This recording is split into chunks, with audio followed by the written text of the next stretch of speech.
Queria falar um pouco aqui de finanças funcionais, teoria monetária moderna, que é uma relação um pouco assim com política fiscal, política monetária, objetivos de política macroeconômica e que, enfim, né, acaba fazendo bastante uma interpretação entre gastos públicos e eh, objetivos macro e Estado, né, viabilidade, endividamento.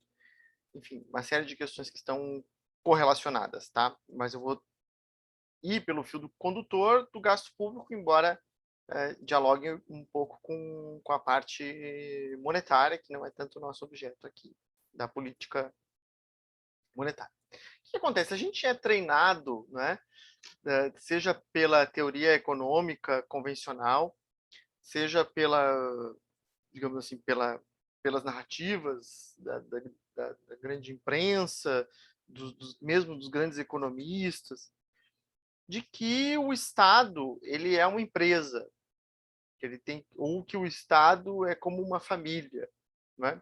Que ele tem que ou é, ter superávit, ou que ele precisa buscar uma otimização, né, um aumento da produtividade,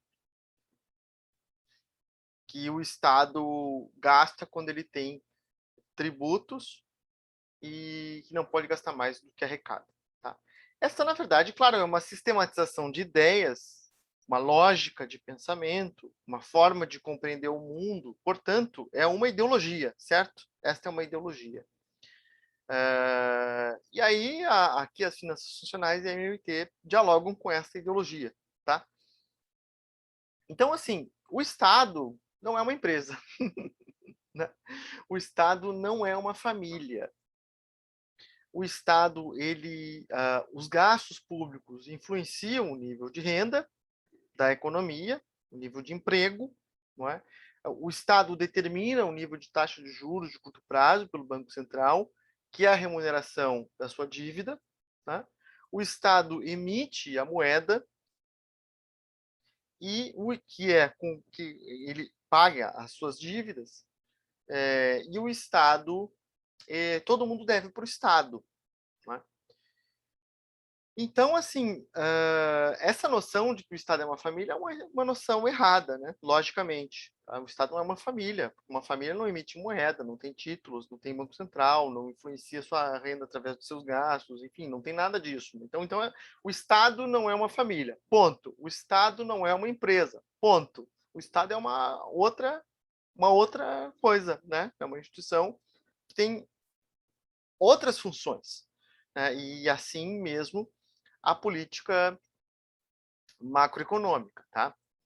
E aí o pessoal da MMT traz algumas ideias que são, na verdade, óbvias, né, que são verdadeiras a priori, né, são, não a priori, elas são reais, né, que é como de fato ocorre, né, a relação entre gasto público, política monetária e política fiscal. Né?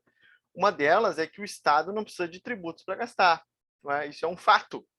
O Estado, ele emite a moeda. Então, ele gasta, e à medida em que ele gasta, aumenta a renda agregada, e isso, né, as pessoas acabam pagando tributos com essa renda. O Estado não precisa ele ter os tributos para gastar. Tá? Então, isso é um fato, tá? Não se discute. E a outra questão que é um fato que não se discute, que quer se crer que não é? Mas é um fato. Não é? O Estado não quebra na própria moeda. Isso não acontece. O Brasil nunca vai falir em reais. Isso não existe. O Brasil emite reais. Seria um absurdo imaginar que o Estado quebrou em reais. Quebrar é o quê? Não ter recursos para se financiar, né, as suas despesas. Então, o Estado não quebra na própria moeda. Não é? Ele pode ter outros problemas na própria moeda, mas ele não quebra na própria moeda. Né? Ele quebra numa moeda estrangeira. Um país quebra quando ele não tem recursos para honrar suas dívidas. No caso, moeda estrangeira, porque na moeda nacional ele mesmo emite. Tá? Então, é de curso legal, né? Que ele impõe. É o Estado que impõe. E, uh, Só o Estado consegue impor uma moeda nacional, não é? Então, essa é uma das prerrogativas do Estado, que tem credibilidade e que tem curso legal, tá? Então, assim, essas são obviedades, tá? Que a MMT nos traz e que inverte um pouco a lógica do que a gente pensa, né? De que é preciso ter dinheiro para gastar, não é? Só que para o Estado não funciona assim. Então, esse é um pouco do debate aqui que a gente vai fazer, tá? Eu queria, primeiro, assim, começar com esse gráfico, que é um gráfico que é da taxa de investimento público no Brasil, de toda a série histórica até 2018, até 2017, tá? Indo, e depois continuou caindo ali, né? Desde 1947, que é quando tem os dados. O que acontece, tá? O período em que o Estado mais investiu no Brasil foi entre 68, mas principalmente década de 70, né, até 1979, que pega o Milagre, o segundo PND, tá? Houve também um crescimento aqui do investimento público na década de 60, que foi no período JK, certo? E depois da década de 80 em frente, há uma redução da taxa de investimento público até o início do governo, o segundo período ali do governo Lula, tá? Que a taxa de investimento público volta a crescer até 2014, quando ela passa a cair novamente, certo? Para quem conhece um pouco, para quem conhece a história brasileira e a história econômica brasileira e as taxas de crescimento econômico do Brasil, vocês podem conferir lá. Os períodos em que o país mais cresceu, né? O período que o país mais cresceu na história, né, foi este período aqui, tá? Desde que se tem dados, né, que a gente pode observar. Foi esse período da década de 70, que foi o período em que o investimento público foi maior. Esse período do período JK também foi um período de aceleração do crescimento econômico.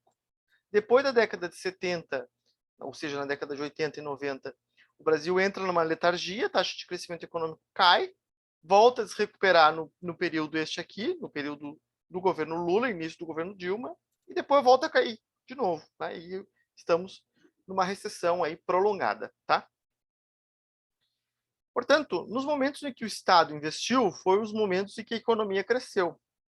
E nos momentos em que o Estado reduziu o investimento, houve redução do nível de crescimento. Isso é um fato, tá? Mas existe, digamos, uma ideologia, né, que diz o quê? Que se o Estado cortar gastos, a economia vai crescer. Se o Estado cortar gastos, isso vai gerar emprego. Se o Estado cortar gastos, o nível de endividamento vai cair. Tá? Mas isso não acontece, tá? Não acontece. No mundo real, não acontece, tá? Então, dizia-se que desde 2015 que se o corte de gastos públicos, que ia vir com o Levi, depois com o Meirelles, depois com o Paulo Guedes, isso ia gerar crescimento. Não aconteceu. Isso ia gerar emprego. Não aconteceu. Isso ia gerar estabilização da dívida pública. Também não aconteceu, porque a dívida pública é uma relação entre dívida e PIB. Né? Então, o corte de gastos públicos gerou, concretamente, uma recessão econômica, crise, desemprego e até fome. Não é? Isso fez com que o PIB caísse, que foi o que aconteceu, a renda per capita caiu, não é? E à medida que o PIB caiu, o endividamento também cresceu. Portanto, não é, a austeridade ela não traz o que ela promete. Tá? Isso não é no Brasil, é no mundo. Né? Isso é um fato, tá certo? É só quem não quer ver este fato, né? Que quer ficar no mundo que não existe, que é um mundo teórico de uma realidade platônica, não é? De que a economia está sempre no pleno emprego, que também não se observa, não é? O que a gente observa é o quê? A economia tem desemprego, né? Nesse é o mundo real. Que o mundo está sempre em equilíbrio e que a gente olha pela janela, é desequilíbrio, é crise, é recessão, é boom, é inflação, enfim, balanço de pagamento desequilibrado, enfim, todo o tempo é desequilíbrio. Então, essa ideologia de que o mundo está em pleno emprego, de que a economia está em pleno emprego, de que está tudo em equilíbrio, isso não é o mundo real, tá? E a austeridade econômica, concretamente, ela tem trazido crise, desemprego, fome, não é? E, inclusive, até a elevação do endividamento público. Isso tem mexido muito com a discussão econômica, tá? Não é no Brasil, é no mundo. A gente está num momento de discussão sobre isso, não é? Então, que a gente pode acreditar no que a gente quiser, mas a gente tem que ter um pouco de objetividade e ver o que está acontecendo no mundo real e concreto, tá? Então, vamos entrar nessa discussão. Assim, primeiro, um preâmbulo, né? O que acontece aqui, discutindo um pouco aqui da MMT e o que eles trazem assim, para a questão de finanças públicas. A moeda é uma convenção que é estabelecida pelo Estado, tá? Que ele diz, olha, esta aqui é a moeda. É com esta moeda aqui que vocês vão fazer trocas, né? Mas principalmente unidade de conta. Então, a moeda é principalmente uma unidade de conta, relações de débito e crédito, né? Para pagamento de curso legal. Como eu estava dizendo, essa moeda ela não tem lastro, né? No passado até teve e tal, mas já há muito tempo, não é? A moeda ela não tem lastro. Ela é a moeda que o Banco Central estipula, que as leis estipulam e acabou, né? Então, ela não precisa ter uma quantidade de ouro para emitir moeda. Esse foi um sistema que existiu, o padrão ouro, mas é só uma forma, né, que foi de estabelecer o sistema financeiro internacional, mas não que seja uma obrigatoriedade. E no presente momento que nós vivemos, de mundo cada vez mais digital e de relações digitais, já desde sempre, não é? Nunca existiu moeda em circulação, papel moeda em circulação na quantidade em que os depósitos bancários, por exemplo, existem, o que as pessoas têm de riqueza acumulada, tá? Então não tem papel moeda para quantidade de riqueza em circulação, isso todos sabemos. Só que mais do que isso, atualmente, a moeda é cada vez mais um dígito, é um número, é meramente um registro contábil e eletrônico que diz que fulano tem um crédito lá de um número que é 2, 3, 4, 5, 6, 7. Tum, é um dígito. Ele pode utilizar esse dígito para fazer transferências bancárias, tá? E isso vale, inclusive, para o próprio Estado, não é? Então, esse dígito, que é a moeda, ela circula entre os bancos à medida que as transações ocorrem. O Banco Central, né, ele tem, né, todos, no fundo, temos conta, né, indiretamente, o Pix meio que provou isso, né, no Banco Central, de forma indireta, inclusive o Tesouro Nacional. Então, o Tesouro Nacional,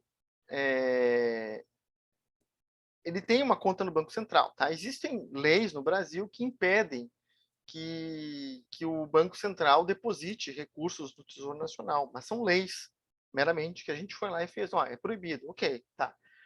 Mas o que tem acontecido recentemente no mundo, né, particularmente nos Estados Unidos, mas não apenas, no Japão, na União Europeia, outros países também europeus fora da zona do euro e tudo, é que o Banco Central está comprando títulos do Tesouro Nacional. É como se ele estivesse depositando dinheiro no Tesouro Nacional, financiando o endividamento. Tá? Então, o Banco Central financiando o endividamento do Tesouro Nacional. Tá? Ou seja, isso é uma forma indireta de emissão de moeda. Então, o Banco Central, principalmente nos Estados Unidos, está emitindo moeda a rodo, né? E financiando o Tesouro Nacional pós 2008. Imaginava-se que isso ia gerar, a teoria quantitativa da moeda, né, dizia que isso geraria um processo inflacionário, que não aconteceu, não se verificou. Tá? O M1 lá dos Estados Unidos, né, foi para a Lua. E está tudo bem lá, tá certo? O que aconteceu foi geração de emprego, de renda e crescimento. Não tanto crescimento quanto se esperava, porque ficou mais no circuito financeiro, mas de toda forma, as taxas de desemprego caíram, né? Isso antes da crise de 2020, tá? Então, voltando aqui para as questões básicas da MMT. Então, o Estado não quebra na própria moeda, a moeda é dívida do Estado, então, quer dizer, existe uma noção de que dívida é feio, de que dívida não pode, de que dívida é pecado, de que não pode se endividar, mas a moeda que a gente tem no bolso é dívida pública, que é emitida pelo Estado. Então, o Estado nacional, ele emite a moeda em que ele está endividado, tá certo? Ele tem um poder enorme, é claro, não é?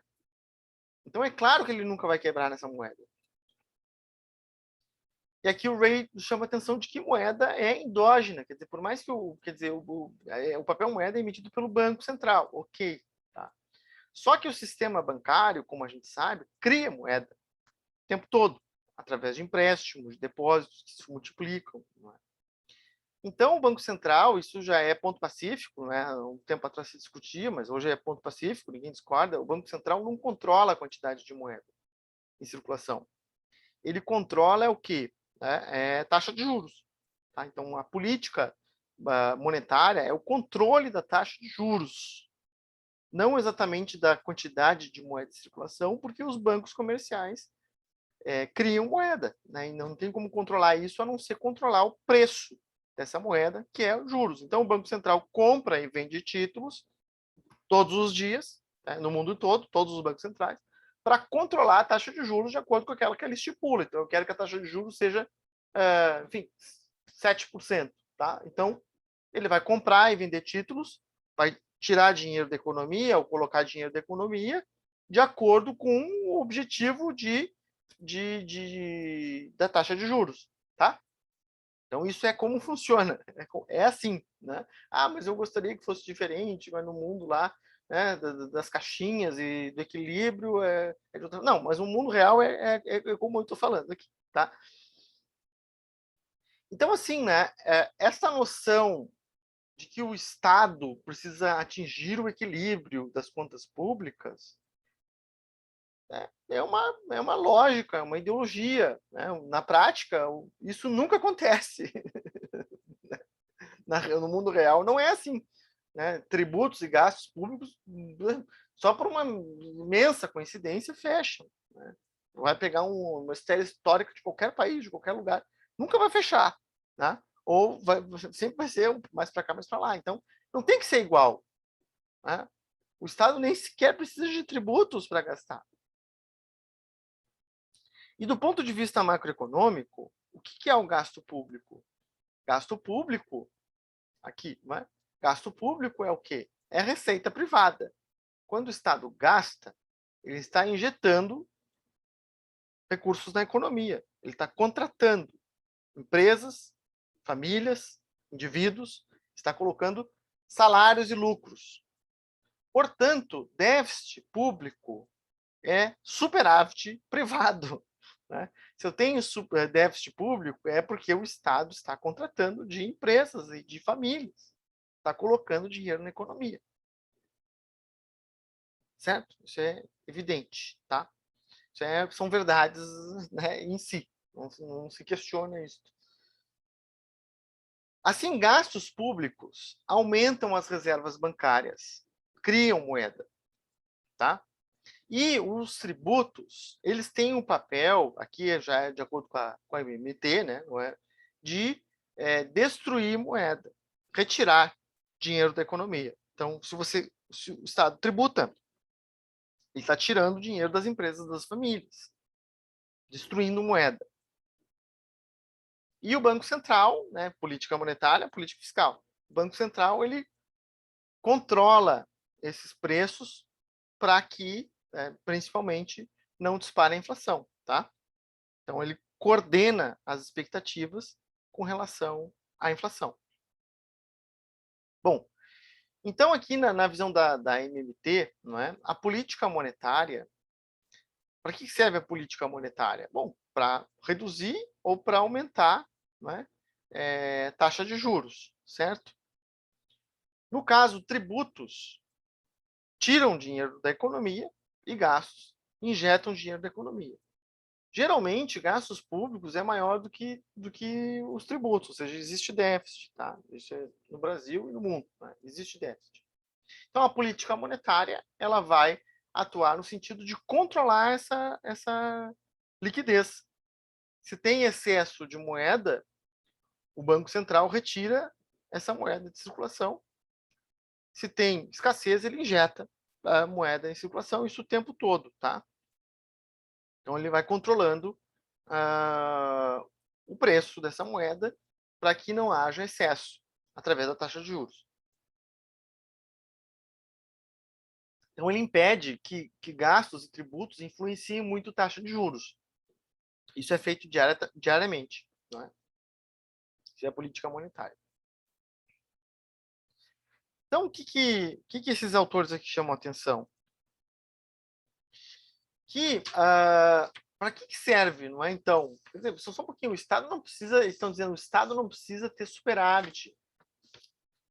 E o Estado pode ter déficit. E isso não é um problema, porque o Estado não quebra. Ele emite moeda. Ele tributa. O Estado não é uma família, o Estado não é uma empresa. Tá? Ele tem que objetivar a política macroeconômica, os objetivos de política macroeconômica, geração de emprego ou de desemprego e o controle de preços. Tá? Então é para isso que serve a política fiscal. É a relação tributos sobre gastos. A relação tributos sobre gastos controla, né, a atividade econômica, a oferta de moeda. Se eu tenho uma relação que é próxima a 1 entre tributos e gastos, eventualmente vai ter escassez de moeda e isso pode gerar uma perda do valor social da moeda. As pessoas precisam de moeda. Tá? Se eventualmente o governo quer objetiva gerar emprego ou controlar preços, ele vai regular a relação T&G, tributos e gastos. Então, os tributos e os gastos não servem para ter equilíbrio, não é? Para que serve o equilíbrio? Se o Estado que emite, se o Estado tem liberdade de gastar, a não ser, né, que existam restrições legais, que são estipuladas, né, pelo Legislativo, pelo Executivo, enfim, mas objetivamente, né, ele pode ter déficit, ele pode ter superávit, e ele pode regular tributos e gastos. Se eu tenho, eventualmente, uma situação de recessão, o que é uma recessão aqui, né? É aqui, ó. Bom, depois eu falo. Mas o que é uma recessão? Recessão é quando uma renda que foi gerada pelo trabalho, pela produção, não foi consumida. Né? Esse não consumo é uma poupança privada que vai para o circuito financeiro, ou vai para o bolso da pessoa, enfim, que não é consumida e não gera emprego, portanto, eu tenho desemprego acima da capacidade ociosa. Certo? Então, o Estado ele pode regular a produção para que não haja capacidade ociosa. O que é capacidade ociosa? É desemprego. Né? Então, se o Estado reduz a relação T sobre G, seja reduzindo o tributo, seja aumentando gastos, ele gera emprego. Se, eventualmente, eu estou numa situação de pleno emprego, que é muito raro, né, a gente observar no mundo real que existe, né, praticamente é muito raro de ter pleno emprego, mas se eu estou numa situação de pleno emprego, o Estado tem que evitar um hiperemprego, que seria uma inflação. Né? Então, ele tem que fazer uma política deflacionista, seja aumentando tributos, seja reduzindo gastos. Então, a política fiscal ela serve para, né, na visão aqui da MMT, ou gerar emprego ou desemprego, ou controlar preços ou, né, para cima ou para baixo, tá? Então, que são os objetivos macroeconômicos, são os principais: emprego, crescimento, inflação, contas externas. São para isso que serve a macroeconomia, tá? Bom, então assim, o que eles estão dizendo? O Estado pode emitir gastos, pode emitir moeda e pode gerar gastos e pode ter déficit, não tem problema. Ah, mas vai aumentar a dívida. E daí, né? Se ele que emite a moeda que se endivida. Né? Então, quais são os limites? Né? Se a situação está no pleno emprego, se a economia está no pleno emprego, aí sim eu tenho que cortar gastos públicos para não ter inflação. Né? Então, é o real limite que existe de gasto público.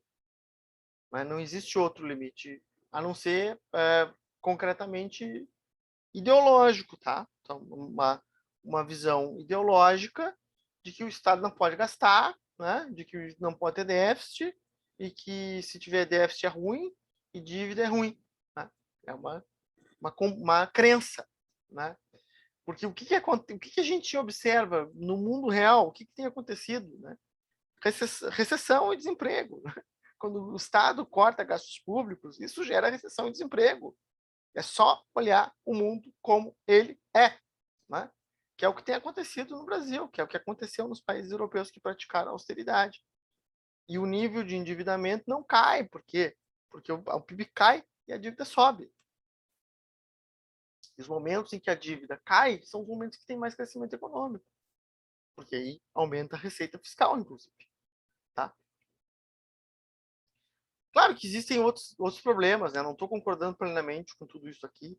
Acho que o principal problema é a conta capital, a financiarização, o fluxo de capitais, se o Estado, se o governo tivesse uma medida nesse sentido, isso poderia gerar uma fuga de capitais, né? E desvalorização da moeda nacional e, no limite, uma perda de controle da política cambial, tá? Então, existe esse problema, né, que eu acho que é o calcanhar de Aquiles, mas, ao mesmo tempo, essa lógica é interessante para a gente refletir um pouco sobre essas questões. Tá? E aqui entrando propriamente na questão das finanças funcionais. Então, quer dizer, as finanças funcionais estão dialogando com quem? Quase com a ideia das finanças sadias, né? Que é a ideia dominante de que o Estado tem que cortar gastos. Né? Ah, para quê? Ah, porque isso vai gerar emprego. Não gera, né? Gera desemprego. Ah, isso vai gerar crescimento pelo efeito crowding out. Também não se observa no mundo real, né? Isso vai reduzir o nível de endividamento, né? Também não tem sido observado. Então, para quê que serve cortar gastos públicos e buscar o equilíbrio fiscal? Se o Estado não é uma empresa, o Estado não é uma família. E aqui o Lerner, né, defende que o Estado tem que ter um papel de gerar emprego, crescimento e controle de preços. E a política fiscal deve agir nesse sentido. Né? Então, o Estado deve ser um empregador de última instância. Se tem desemprego, que é o que geralmente se observa no mundo objetivo, como ele é, o Estado deve fazer contratação, gastos públicos, né? Contratar pessoas desempregadas. Né? Porque se eu tenho desemprego, é porque alguém, aquilo que eu falei anteriormente, alguém não consumiu e gerou um superávit privado, tá? Que tem que ser compensado pelo déficit público para que não haja redução da demanda agregada e desemprego. Ou, né, se eu tenho desemprego, é porque os gastos totais, a demanda agregada, está aquém daquela produção que foi gerada. Né? Então, o déficit público ele vai compensar essa poupança privada. Se há uma poupança privada, que há uma tendência, né, das pessoas acumularem riqueza e não consumirem e acumular patrimônio, uma tendência, poupança privada. Tem que aumentar a poupança. Poupança é não consumo. Não consumo é não venda. Não venda é não emprego. Não emprego é desemprego. Então, o Estado tem que evitar o desemprego. Né? Essa finança funcional. A finança que sirva com objetivos macroeconômicos, né? Que sirvam. Mas sei lá, nos últimos anos aí o mantra da austeridade, né? Tem que cortar gasto, tem que cortar gasto, tem que cortar gasto, tem que cortar gasto. Para quê? Quais são os resultados objetivos dessa política? Piora de vida, de condições de vida, que é o que tem acontecido, né? Reduziu o nível de renda per capita, a produção está abaixo do que estava antes de começar essa política de austeridade mais intensa, o nível de desemprego subiu e a vida das pessoas piorou. Tá? Então, esse foi o resultado, não vamos negar os fatos. Né? Esses são os resultados da política de austeridade. Então, o governo pode evitar isso através do déficit público. Né? Então, gastando, né? Que foi o que tem sido feito aí nos países centrais. Né? Enfim, a política aí do Biden mesmo na União Europeia, gasto público para evitar a crise, tá? E, no limite, emissão de moeda através do Banco Central comprando títulos do Tesouro, né? Financiando o Tesouro dos países. Se eu tiver numa situação de boom, de hiperemprego, aí sim o Estado corta gastos. Tá? Então, os cortes de gastos devem ser no momento em que a economia está extremamente aquecida. Né? Se você. É só olhar o mundo, tá, gente? É só olhar a história brasileira. Né? Só olhar, não, mas o corte de gastos públicos gera crescimento. Não aconteceu, né? Gerou recessão, tá? Reduziu o nível de atividade econômica. É isso que aconteceu, tá? É só pegar os dados e olhar o que aconteceu, observar a história, enfim. Né? 2015, lembro como se fosse ontem. Tá? Então, olha, agora tem que cortar gastos públicos para que a economia volte a crescer. E de lá para cá só despencou.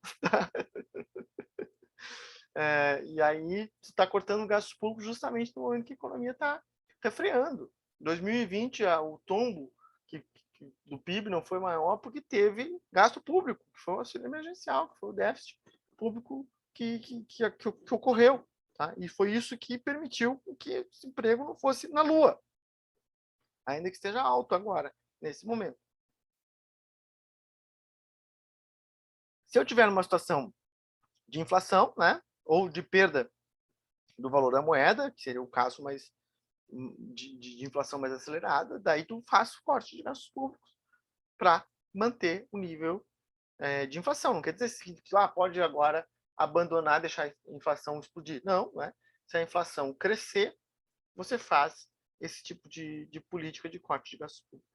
Então, o objetivo da política fiscal, né, nessa visão dos gastos públicos aqui, é controlar preços, juros, câmbio, emprego e salário. Esse é o objetivo. E não atingir o equilíbrio. E não ter lucro. Né? O Estado não precisa ter lucro. O objetivo do Estado não é ter lucro. Né? O objetivo do Estado não é acumular superávites. Certo? E manter o valor da moeda. Tá? Claro, não deixar a inflação explodir. Tá? Então, assim, o que aconteceu? Né? Falando aqui mais uma vez, o que aconteceu no período recente? Que é o que o André Lara Rezende chama lá da crise da macroeconomia. Tá?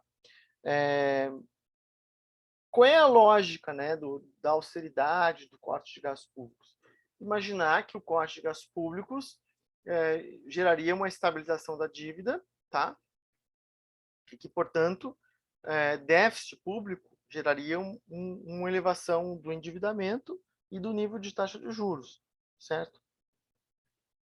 Bom, pós 2008, o que aconteceu no mundo objetivo é que os juros despencaram e a dívida pública explodiu. Né? Então, teve déficit público elevado e a taxa de juros caiu e a dívida pública em alta. Né? Houve, principalmente nos Estados Unidos, né, uma política monetária extremamente expansionista, foram injetados 15 trilhões de dólares na economia e não se observou uma elevação da taxa de juros. O Fed está comprando título do Tesouro Nacional, né, que é a impressão de moeda, ou seja, está emitindo moeda para financiar o Tesouro americano. Houve uma elevação de 15 vezes da base monetária, né, nos Estados Unidos, o que o André Lara Rezende diz que implodiu a macroeconomia convencional, tá certo? O quantitative easing mostrou para todos que o excesso de reservas não, quer dizer, houve uma expansão monetária enorme e isso não expandiu o crédito e potencialmente não aumentou a demanda agregada. Tá? E todo esse recurso, todas essas finanças aí que foram despendidas, né, na casa de trilhões de dólares, foi utilizado principalmente para salvar o sistema financeiro de uma implosão. Né? Mas para os serviços públicos não pode. Continua o mantra aí de que não, mas para o corte de gastos públicos tem que ser, né? Mas quando tem que salvar o sistema financeiro, pode. Né? Quando é para saúde, educação, para melhorar a vida da população, maior parte da população, não pode. Não pode por quê? Porque isso vai gerar descontrole das contas públicas. Tá, mas o controle das contas públicas serve para quê? Para gerar recessão, desemprego. Então, assim, é um erro imaginar que a teoria quantitativa da moeda foi abandonada já há muito tempo, né? Só que a gente continua sendo treinado por essa lógica, né, de que moeda gera inflação, né? Só que essa ideia já foi abandonada. Os bancos centrais não atuam mais assim, né? O Banco Central ele controla o nível de taxa de juros, isso já é assim faz tempo, tá? E a crise de 2008 mostrou para todo mundo que a teoria econômica convencional não condiz com a realidade, né? O mundo não é assim, né? Houve uma expansão monetária enorme, isso não gerou inflação. Mesmo assim, continua-se com a ideia de que não pode, né? Está agora ocorrendo pós 2020 uma expansão fiscal enorme, né? E bom, né? Está na hora de abandonar, né? O que esses autores estão chamando a atenção aqui, né? O dogmatismo ideológico com relação ao déficit com a dívida, né? Não existe restrição fiscal real a não ser as legais, né? Quem diz que não pode gastar é as leis, né? No caso do Brasil, a regra de ouro, o teto dos gastos, não é? Mas o teto dos gastos vai gerar crescimento econômico. Mentira, não aconteceu. O teto dos gastos não vai cortar saúde e educação. Mentira! O que está acontecendo é justamente corte nessas áreas. Né? O teto dos gastos vai gerar emprego. Não, não aconteceu. Tá? O Estado faliu, acabou o dinheiro. Isso é mentira. O Estado não faliu. Né? O Brasil não está quebrado. Isso é mentira. Né? A última vez que o Brasil quebrou foi em 2002. Faz quase 20 anos aí. Tá? E mesmo nos momentos em que houve aumento da dívida no Brasil e no mundo, não houve escassez de demanda por títulos da dívida pública. Então, assim, né, essa assim, é um contraponto, digamos, né, à visão majoritária aí de que o Estado não pode gastar, de que o Estado tem que cortar gastos, se der tempo ainda cortar gastos, né, de que, o gasto público é um horror, de que, enfim, se cortar gastos públicos vai melhorar a vida de todo mundo, que a gente não observa, né? Enfim, é claro que existem críticas também a essa visão, tá, da IBMT, principalmente com relação ao potencial de perda de credibilidade da moeda, né? Claro que se você emitir moeda ou dívida, isso pode gerar uma fuga dessa moeda, principalmente de países periféricos, né? Esse eu acho que é um problema mais sério, e eventualmente a fuga de capitais, né? Que também pode ocorrer, sobretudo em países periféricos. Então essas são as principais críticas assim que são realizadas, né?